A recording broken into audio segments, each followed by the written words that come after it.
শাহজালাল আন্তর্জাতিক বিমানবন্দরের থার্ড টার্মিনালে চারাগাছ কাণ্ডের পর এবার মিলেছে আরও ভয়ঙ্কর তথ্য।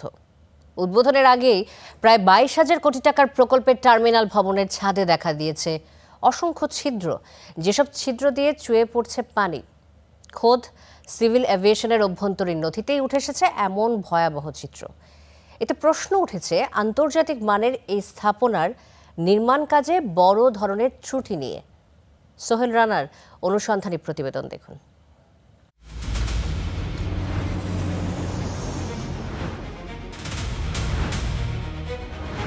হযরত শাহজালাল আন্তর্জাতিক বিমানবন্দরের থার্ড টার্মিনালের ছাদ চুইয়ে পড়ছে বৃষ্টির পানি। প্রায় 22,000 কোটি টাকার প্রকল্পে বিস্ময়কর এমন ত্রুটি অনুসন্ধানে মিলেছে ভয়াবহ সব তথ্য। স্টার নিউজের হাতে আসা খোদ সিভিল এভিয়েশনের অভ্যন্তরীণ নথি বলছে, টার্মিনালের ছাদ, দরজার গ্যাংওয়ে সহ অসংখ্য স্থানে ওয়াটার লিকেজ বা ছিদ্র শনাক্ত হয়েছে।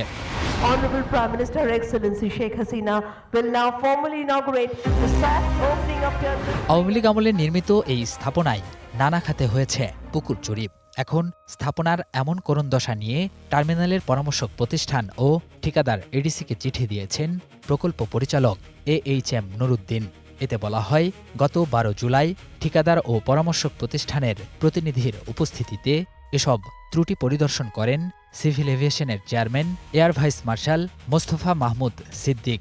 সমাধানে দ্রুত ব্যবস্থা নেওয়ার নির্দেশ দেন তিনি। এতগুলো যে জায়গা থেকে পানি পড়ছে, এটা দ্রুত রেকটিফাই করা উচিত, আর না হলে এটা পুরো স্ট্রাকচারকে ড্যামেজ করে ফেলবে উইদিন 2-3 ইয়ার্স। আরও কোথায় কোথায় পানি আসতে পারে বা এরকম আছে কিনা সেগুলো ভালো মতো সার্ভে করে, এক্সটেন্সিভলি সার্ভে করে এটা দেখা উচিত। না হলে এত বড় একটা প্রজেক্ট হয়তোবা সামনে আমরা একটা লজ্জাজনক অবস্থায় পৌঁছে যাব। এটার হয়তোবা এটা এতটা খারাপ অবস্থা হয়ে যাবে। উদ্বোধনের আগেই ব্যয়বহুল ও অত্যাধুনিক থার্ড টার্মিনাল ভবনে এমন ত্রুটি দেখা দেয় প্রশ্ন উঠেছে এর নির্মাণ কাজের মান নিয়ে।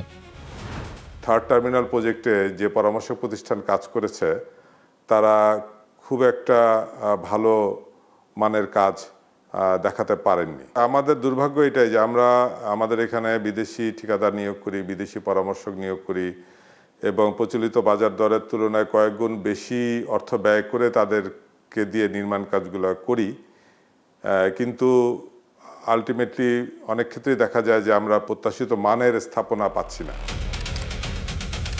বিষয়টি নিয়ে নানা মাধ্যমে দফায় দফায় যোগাযোগের চেষ্টা করে স্টার নিউজ, তবে সাড়া দেয়নি সিভিল এভিয়েশন কর্তৃপক্ষ।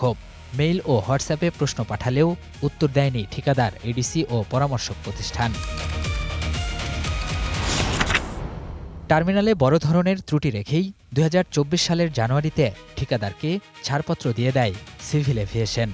অথচ সেই ত্রুটি সারাতে এখন উঠে পড়ে লেগেছেন প্রকল্প সংশ্লিষ্টরা। Sohel Rana, star news, Dhaka.